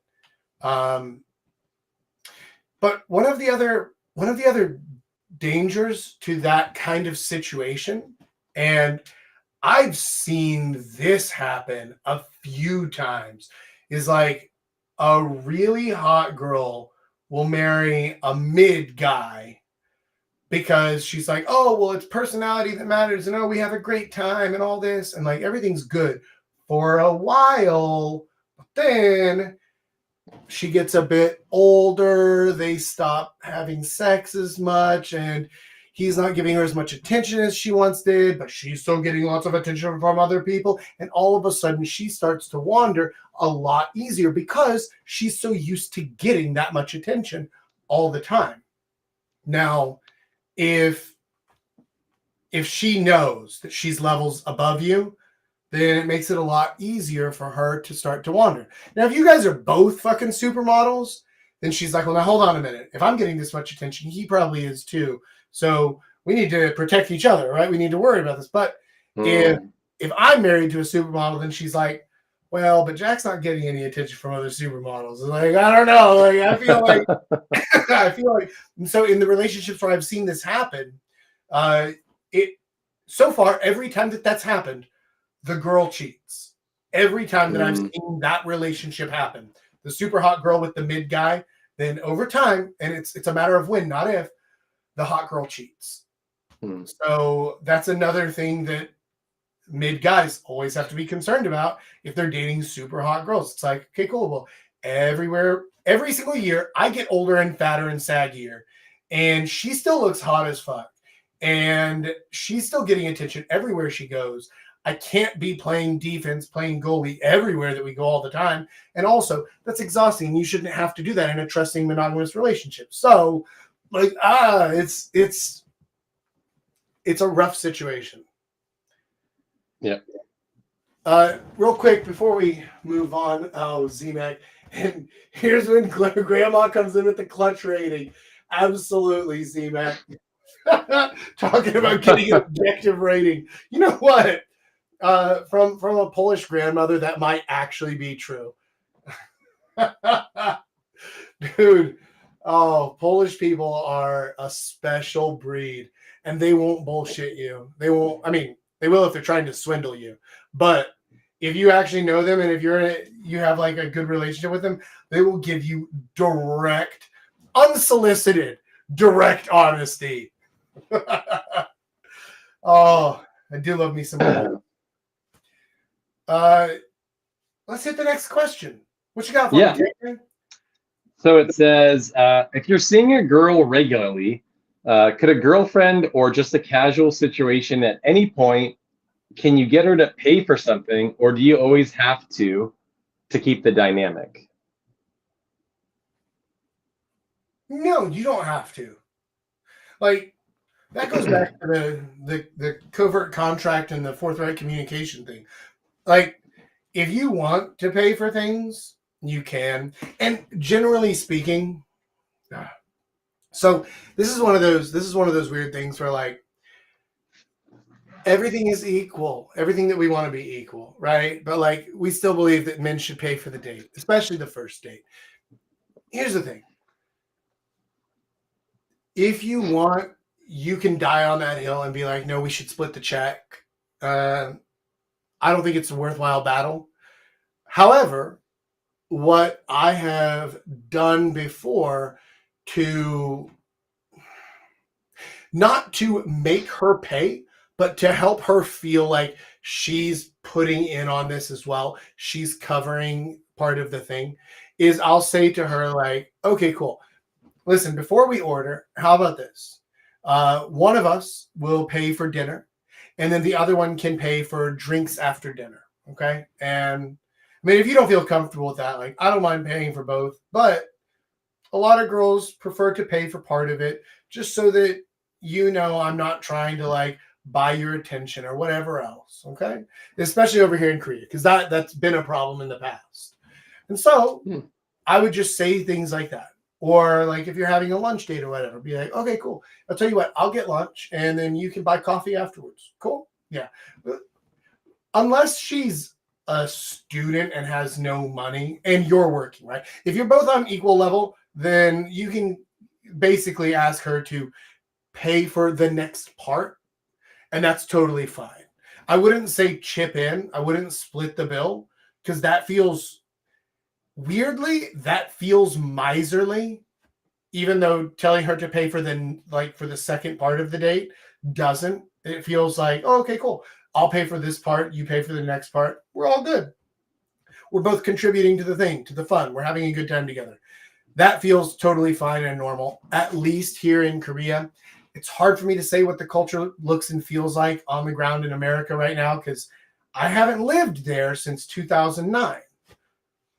I don't know, man. I moved out just shortly after Obama's first inauguration. That's how long it's fucking been. Okay. So I would say that you're free to ask a girl to pay for things. What I would do with that, though, is it depends on your situation. If you're trying to get her to pay for something so that she's just also chipping in and feeling like part of it, then tell her that like you're going to get dinner and she can pay for the drinks after, or she can pay for coffee or whatever else.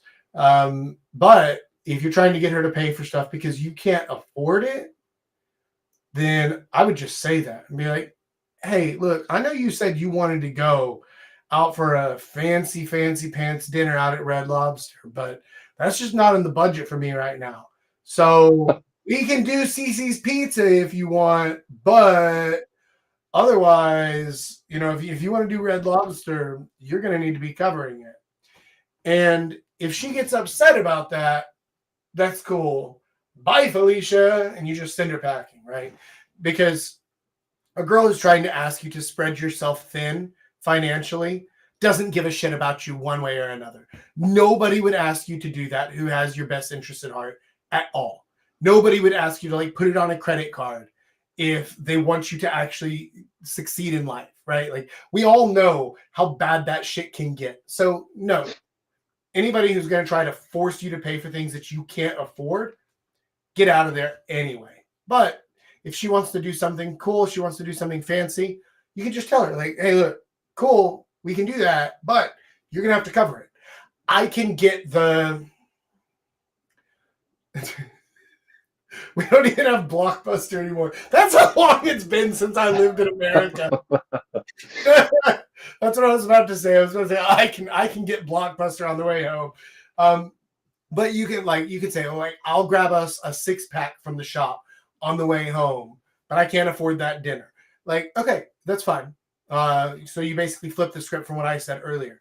Or like I said, whenever I did the Busker live stream a couple of weeks ago, if you're just broke as a joke, you can just tell her that and be like, hey, we can hang out. I have a special place for us to hang out. But here's the thing, we can't go out because I have no money, right? However, I can afford like a $2 bottle of soju. And a $2 bottle of soju can go a long way if you know how to drink it right and play some drinking games, right? So we can have some fun. We can do that.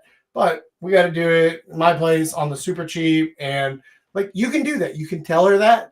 And then, you know what? As long as you make it clear up front, most girls are cool with it. Because again, like I said earlier with the bad boy thing, right? If you're offering them a fun and exciting time, they might assume that you're a bad boy by making an offer like that. If you say, like, I can't take you out anywhere, I can't do anything, but I can take you to my secret place where nobody knows me, you can just get drunk and bang one out. They will assume, like, oh, okay, cool. So this is the fun, exciting time followed by the shit sandwich. Okay. Now you don't have to do the shit sandwich afterwards. You can do the fun and exciting time and then not kick them out and not be an asshole. But yeah, you can just be upfront about it. And anybody who isn't down for it, they aren't down for it. It's fine. Damn it, Taylor. Oh. Bro, are you okay? It's really funny. I have this in the internet that my apartment came with, and it's slower than the internet I had in America. It's so bad. And I think it's time to just pair it with my phone plan and like get good Korean speed because it's fucking awful, dude. It's so bad. Yeah. I think that if you pair it with your phone, it's something like, I don't know, $10 a month or something like that. Like Worth it. Yeah, I mean, honestly, probably is. Remind me, let's talk about that later because I don't want to get too into the weeds of like life in Korea stuff, but there are some cool ways that you can get some neat stuff out of that. Anyway, let's jump into the next question. Or actually, wait, before we do that, I want to ask you a question regarding tonight's topic. Yeah. What is the worst nice guy behavior that you used to do but you've changed? And what's the worst nice guy behavior that you still have? And while you're doing that, I'm going to get a fresh beer. Okay.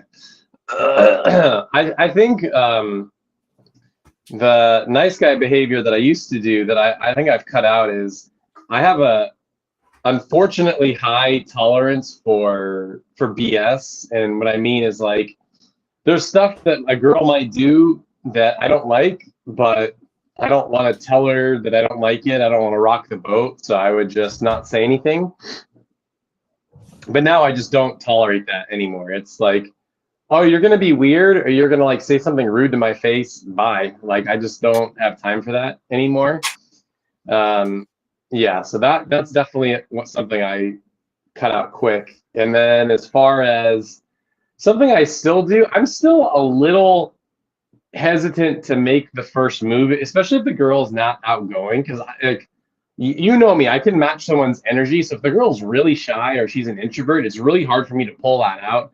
Harder to make the first move. But if we're both, if she's an extrovert, I can totally match that energy. And then I know how to be flirty and make the first move. So that's definitely something I still want to work on. Because those girls where I feel like I'm like, if I can pull that out of you, maybe we can have fun. But I'm hesitant to make that move because I just don't even know like where you're at because you're just not talking to me. So sure. Would you like me to offer you kind of a fix on that thing? So yeah, one of the biggest hesitations that a lot of guys have, and I know because I used to have exactly this thing.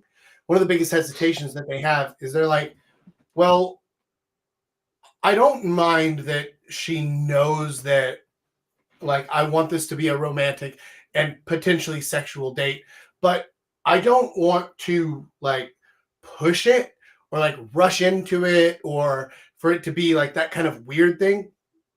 And I get that. So what I've done in situations like that is I've built in some kind of like test the water kind of mechanisms, right? So like if you're going to play the question game, right? Like I've told you about the question game before, right? And so if you're going to play the question game, then you might start off with something that's like a little bit sexualized, but not too crazy, right? Something like, okay, my turn. All right, let's get spicy. How old were you when you lost your virginity? It's a little bit sexual, but it's not like wild, right? And then if you can gauge based on her reaction, right? If she feels comfortable talking about it, or if she's like, oh my God, I would never tell anyone like that. But I was 22, right? Like, or whatever, right? You can kind of gauge based on her reaction, how she feels about that. And then because you've cracked the door open a little bit, if she follows that up with an even more sexual question, then you're like, okay, cool. It's game on, right? Like, let's party. Let's do this thing. One of the other things is to gauge how she's feeling regarding your physical touch. So this is one of the reasons why restaurant dates are not great, because you're seated in such a way that any kind of touching other than just the hands is awkward at best, impossible at worst. But if you're in kind of like a bar or a pub setting, or if you're in a more active setting, right? Like La Luz, that like barcade place, right? Something like that where you can do things together, cooperative, competitive, whatever it is, and you can integrate more physical touch. Then how she reacts to that also tells you how comfortable she is with you on a physical level. And so then you know where things are and where you can push them and where you can't, right? So instead of, yes, forthright communication, but not at the expense of the seduction itself. So this is one of those things where, like, should you specifically say the words, hey, would you like to go back to my place and have sexual intercourse? No, absolutely not. Never, ever, ever, right? There is nothing that is less sexy than that, right? However, is it considered somewhat of a covert contract to say, like, hey, what do you say we go back to my place and grab another drink?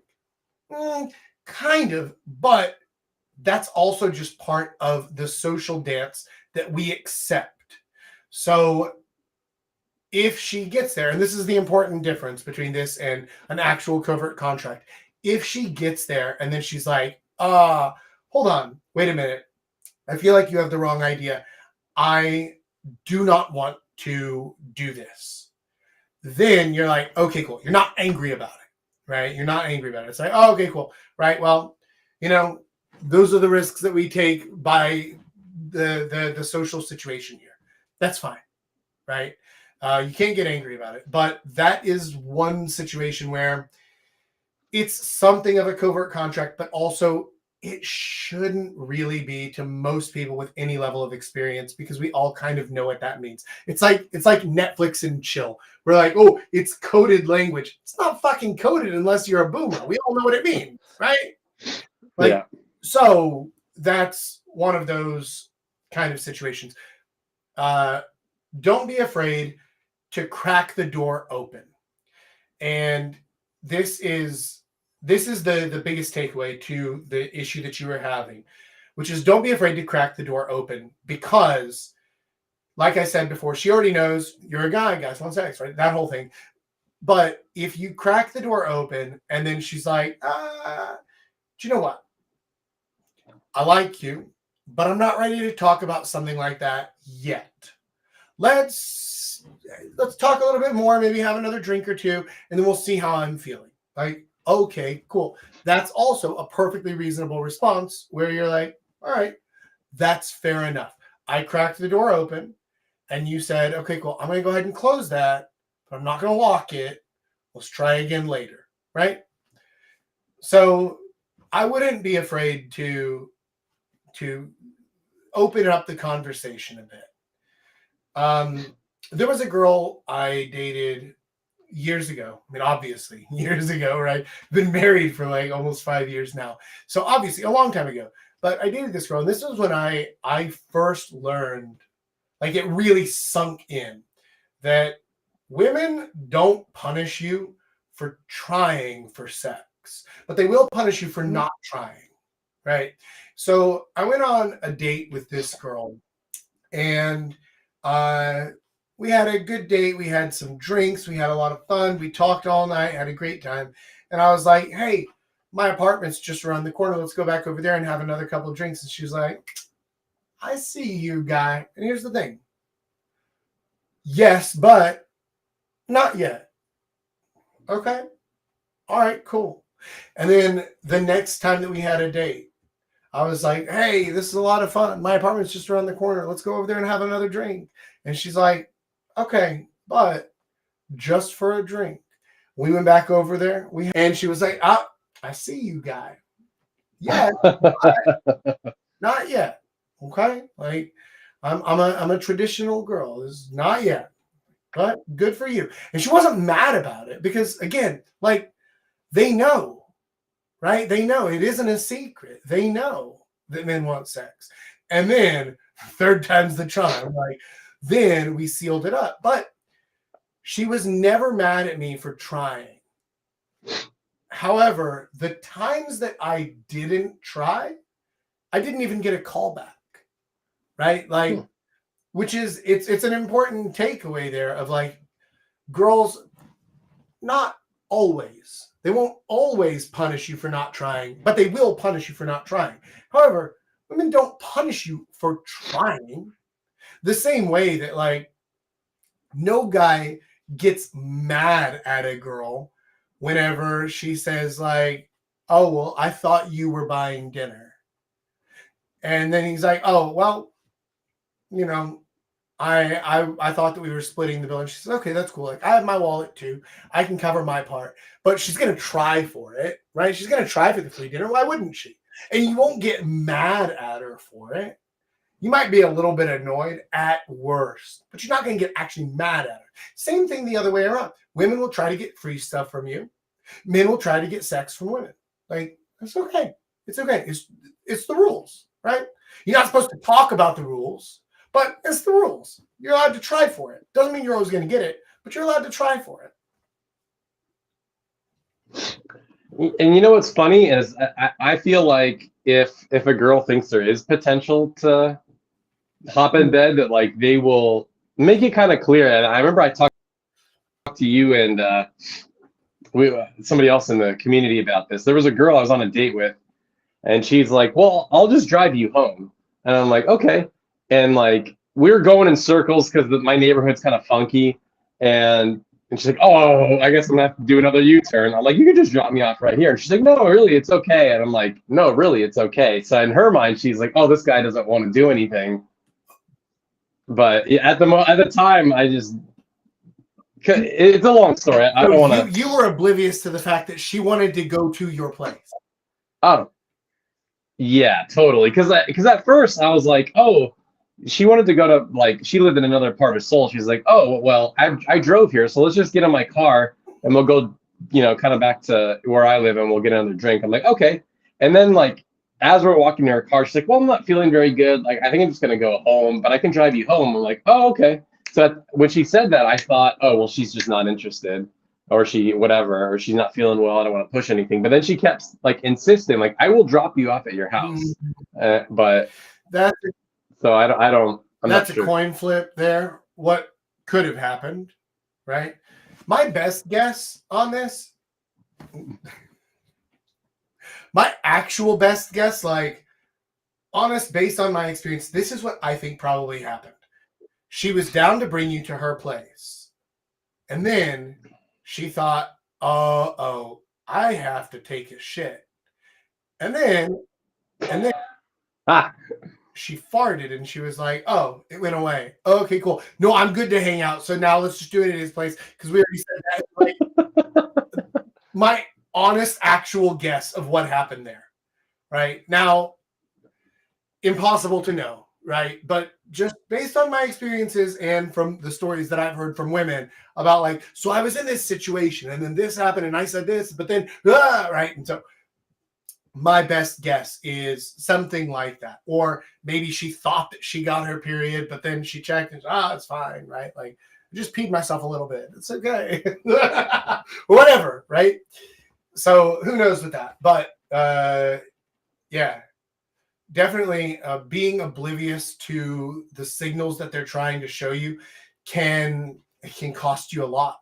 Because women will never come out and straight up just say, you know what? I really want to fuck you. You want to just like, let's go, right? Like they won't do that ever. And it's social conditioning plus the fear of rejection. If you get rejected at something that hard and that easy for girls to get, right? Then it would feel really bad. Cognitive dissonance kicks in. No, we can't have that. We can't get rejected, right? So a lot of different things at play there, but girls will never come out and do that. But what they will do is sometimes they will crack the door open for you and just say, I can't make it any more fucking obvious than this, right? Because in their minds, they can't. So that's the point where like guys are oblivious to the small signals because we're like, yeah, the door still looked pretty fucking closed to me. It was cracked open. That's as much as I can do, man. Right? So that's a tough one. Yeah. Let's move on to the next question. Yeah. Okay. Well, this kind of rolls right into the question in a weird way. So, number 3 says, if a girl's a virgin or very non-touchy on the first date, is there anything you can do to open her up more, or is that just how some girls are? One, some girls are that way. Some girls are virgins by choice and are specifically saving themselves for marriage or for their first serious boyfriend or whatever else.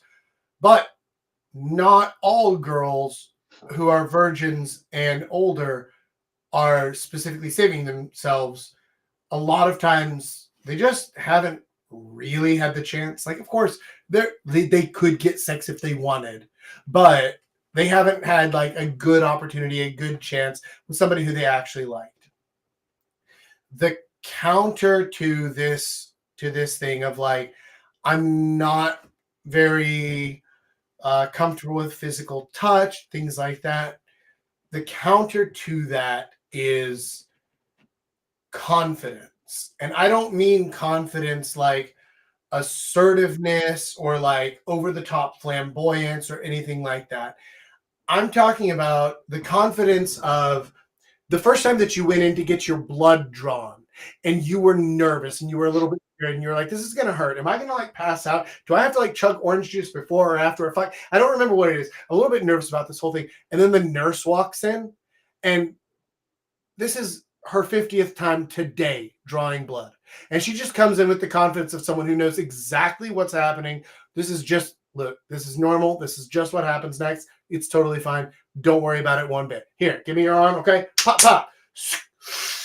Okay, we're all done, sweetie. Here's your cookie. Eat up. Here's a cup of orange juice. Okay, you're going to be fine. Get on about your way. Oh, here's your Superman Band-Aid. Right? Like, that level of confidence of this is just the most natural thing in the world, and this is just what happens next. There's nothing to be worried about. There's nothing to be scared about. Some girls are scared that it's going to hurt. Some girls are scared that they're not going to be good. Some girls are scared that that you're going to just use them and then forget them. Some girls are scared. It could be anything, but the only way to deal with unconfidence on her part is strong confidence and leadership on your part. Now, it's possible that you aren't in a good place to be trying to take a girl's V card when you're not in a serious relationship with her. Because if she's not comfortable enough with your confidence and leadership, then she's not going to enjoy it. And that's not something that any of us wants.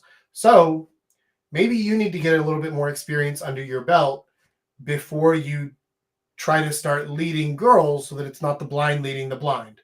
But the answer to this question is genuine confidence and leadership that is backed up by just experience. Yeah, no, I mean, that's definitely how I see it too. Like, you just go on enough dates and you're just like, if I do this, chance, there's a good enough chance that this is going to happen. And, and some girls really are. Like, I had a super weird date the other day where, I was just doing what I normally do, but this girl clearly had very specific expectations of like what I should ask her and what we should do. Like, I remember we were just having a conversation. She's like, well, based on when we talked earlier, I thought this was going to be your first question, or like, oh, well, I thought we were going to go here and do this. And I'm just like, oh, you're just a bitch. Okay, got it. Bye, Felicia. Yeah, dude, I could not believe this girl. It was crazy. But anyway, and that'll happen. Sometimes you just meet an outlier, but like, you just have enough experience and chances are like, okay, sure, this is probably going to work out. Yeah. And, with the inexperienced girls, like, if you know what you're doing and they feel comfortable with it and they like the situation, then they will be happy to be part of that situation. If they feel uncomfortable with it, it's because you're not building the comfort correctly, right? And that's okay. It's not a knock at you. It just means, all right, cool. So you aren't yet experienced enough, which means you've got two options, which is one, get experience with more experienced people, or two, get experience in an actual relationship where you're both comfortable with the fact that you don't really know what you're doing, right? Those are basically, there are other options, but those are basically your two general options there. Let's move on to the next question. We had I think one more. Okay. So this is the last one, as far as I have. All right, before we get into the last one, I still see quite a few guys here watching. Listen, if you're watching right now, go ahead. If you have any questions, drop them into the chat and I can answer them for you. And while you're busy doing that, just reach over and click that little thumbs up button. Hey! Sorry, go ahead. Yeah, no problem. So it says, if you meet a girl while she's traveling and y'all hit it off, but she won't be back for a few months, how do you keep that spark alive via that distance so when she gets back, you go straight into where you guys left off before? Yeah, you don't. Okay, all right. To clarify, I'm answering that question specifically, which is you meet a girl while she's traveling and then you guys have a spark. And how do I keep it exactly there so that when we meet again months later, it's like we just pick up right where we left off? That it won't be. You don't. However, what you can do is you can keep the interest alive. Now, the good news is you already have her attention, her interest, and some level of attraction. Based on the way that this question is phrased, I'm assuming that at least a date has happened, maybe more. So you already have her attention, her interest, and her attraction.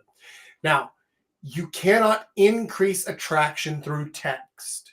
However, you can increase interest through text. And the way that you do this is by not having boring ass conversations. Don't send her a good morning message every day or some bullshit like that. Don't be routine. Instead, what you do is you share experiences. So maybe like if Tay-Tay's dating a girl who's abroad right now, then he's going to lean back and take a selfie and be like, I'm doing a live stream tonight about how awesome it is to be dating you. She's like, wait, what? And he's like, oh, sorry, it's a secret. I can't tell you. Okay, interest is spiked through the roof, right? Something small like that. Even something like, oh, I'm out having drinks with the boys tonight. You take a picture of the whole table of you and all the guys having a great time. Whatever you're doing, you share moments and experiences.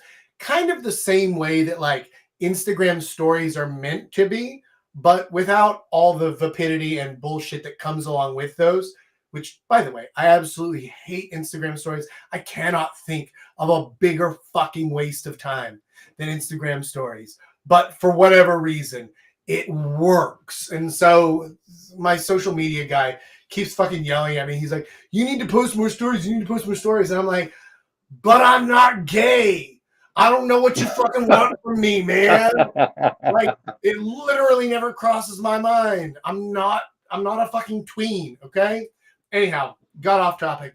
Point is, share experiences of things like that. And then follow it up with like, oh yeah, we're drinking whiskey tonight. Have you ever tried this whiskey?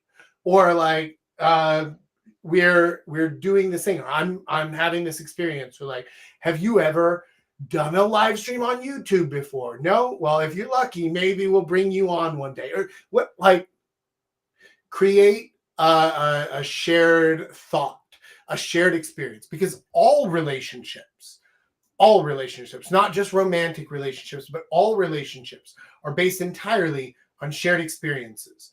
Now, they might be, we both went to the same school. That's a shared experience. It might be we both lived in the same neighborhood. We both lived in Korea. We went drinking at the same bar together. We know the same guy, whatever. There's some kind of shared experience that is the basis of all relationships. And those relationships are only deepened by further shared experiences, whatever that is. Again, could be hanging out together, doing things. Like I said earlier about like you have a good conversation, your relationship deepens. Same thing here. if you create some kind of shared experience of, we're doing this thing. Have you ever tried it? No? Okay, you should try it sometime. Send me a picture when you try it with your friends or whatever else. And it turns into things that you can create over time that when you do meet up again, now you're actually better than where you left off, right?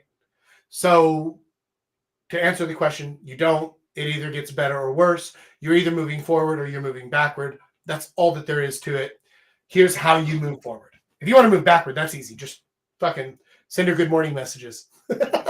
She'll get bored and stop answering you within a week, right? Like that's an easy way to lose a relationship. Yeah, I actually tried that pretty recently. Like I met a girl on New Year's and she lived in Vietnam, and we had a couple like really fun nights together, but then like you peel that away and you get Sorry, go on. But then yeah, no, it's fine. And then you peel it away and like she was, oh my God, awful. Just kind of very controlling, and I'm like, nah, I'm not into this. And then like you said, it just slowly fades away because sometimes things are just best left in like, hey, we had one fun night or whatever, and that's all it was ever going to be. And especially if you live in different countries, like that's tough. It is. And here's the thing is that there's nothing wrong with that. And the more just life experience you have, the easier it is to see that. Like, man, I remember I cried whenever I finished elementary school because my elementary school split and half of them went to one middle school and half of them went to another. And those middle schools fed into different high schools. And I was like, but half of my friends, I'll never see them again. And my parents were like, I mean, like, you can if you want, but you probably won't. Yeah. But also it's okay. Like you're going to meet other people and you're going to make new friends and it'll be fine. But like the younger you are and the less experience you have, the more you feel like, well, this felt special. So it must continue, and it must continue feeling special. It must be special for longer. But a lot of times that's not the case, right? A lot of times you, like maybe 1 month ago or so, I told a story about a perfect short-term relationship that I had that I think it lasted like 2.5, 3 months. And it was exactly what it needed to be. We got together. We had a great time together. We kept having a great time. And then as soon as we both felt it kind of start to, then we were like, okay, cool. So that was fun. We just wanted to see how long it would go, but it's over. Yeah. All right. Bye. And that was it. And neither of us was mad or upset about it because we both knew this is what it is. It's like getting onto a fucking hang glider. It's a lot of fun, but you have no illusion of you're going to stay up forever, right? So same thing here. And whenever you have those kinds of relationships or those kinds of situationships, then whenever they start to go down, yeah. That is the dumbest term. I hate that term. It is. Okay, it's only dumb the way that other people use it. The way that I just use it is exactly correct, which is we have a short-term relationship based on just this situation, but we both are aware that as soon as this thing is done, we're done, right? This is not like how fucking, I don't even know who, like what's a popular American Girls thing now? Like Sex in the City? I don't know. Is that still Gilmore Girls? Euphoria, I don't know. I don't watch TV, so I have no idea. Okay. I mean, like, anyway, whatever they're using it as is incorrect. My use is absolutely appropriate and absolutely correct because I am the champion of all things. Ha ha! Oh man. The other day I was talking with one of my clients and we were talking about narcissism because he was dealing with a narcissist in his life. And there are, generally speaking, there are two types of narcissists. There's the vulnerable narcissist who is really fucking dangerous. And that's the one who, like, everything must be their way or the highway, and they will lash out at you if anything is wrong. And how dare you ever disagree with them or whatever else. And then there's the grandiose narcissist, which is, I don't know if clinically is what I am, but it's what I like to think that I am. And that's just somebody who thinks that, like, oh, everything that I do is the best. The world revolves around me. We have so much fun. It's all amazing. Ah! And I'm the fun kind of narcissist. I'm not the dangerous kind. I don't even know if I actually am a narcissist, but it's kind of fun to say that I am one, which is that's what a narcissist would say, isn't it? Anyhow, whatever it is. Clearly, I am at post-midnight brain and a beer and a half in, so it's not the alcohol talking. It's just me being tired and dumb. I think this is a good place for us to wrap it up, unless you have any more questions, Tay-Tay. No, that's all that I had. So awesome. Well, then in that case, guys who are watching, thank you so much for joining in. Tay-Tay, special thank you to you, my special Vanna White for the night. Perfect. Beautiful. Yeah, sorry about the internet connections. Hopefully next time it'll be less terrible. Regardless, I appreciate your presence and your help nonetheless. Thank you so much. And for any of you who are still watching, if you haven't done it yet, hit the like button. It helps me. And hit the subscribe button because that helps you so that you get a notification every week when we go live. We do these every week, but I get it. You get busy, you forget. So if you got a little notification on your phone every week that was like, hey, you're going to learn about this crazy shit this week, that would be helpful to you. So do yourself a big favor. Hit the subscribe button and the little bell. You guys know how YouTube jazz works, right? Do the thing. You'll thank me for it later. And until next week, boys, Papa Jack out.